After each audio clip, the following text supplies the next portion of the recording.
Kwa neema yako nimesema machache miongoni mwa maneno yako. Mwenye kuyafanya kuwa ni maneno yenye maana ni wewe. Asante kwa maneno haya, mapenzi yako yakatendeke.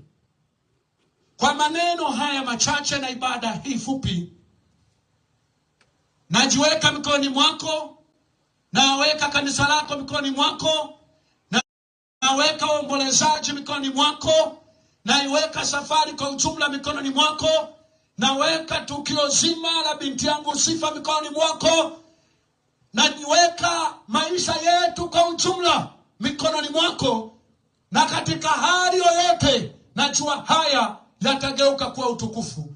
Asante Mungu kwa ni mwema, katika jina la Yesu Kristo. Kila mwenye pumzi piga kelele, sema amen.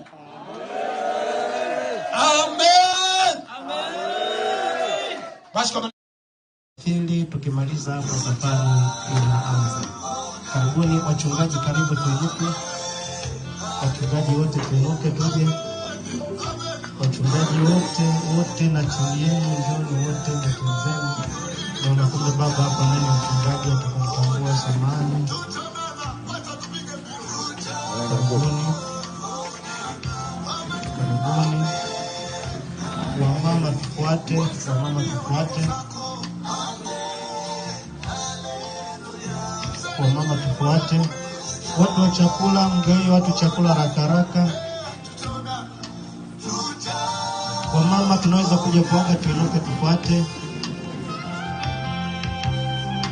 Na vijana wangu kwa ajili ya kubeba mwili tuwe tayari.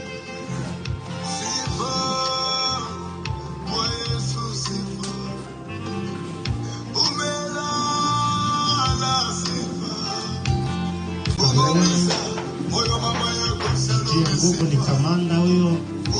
Sisi nikufundisha ukamanda. Bado liko tumaini mbele yetu.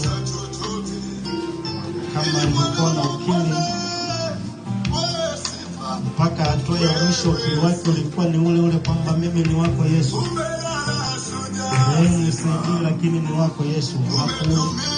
Mara nyingi wengi matatizo kuondoa tumaini, lakini yeye katika maumivu makali bado alimkiri Kristo.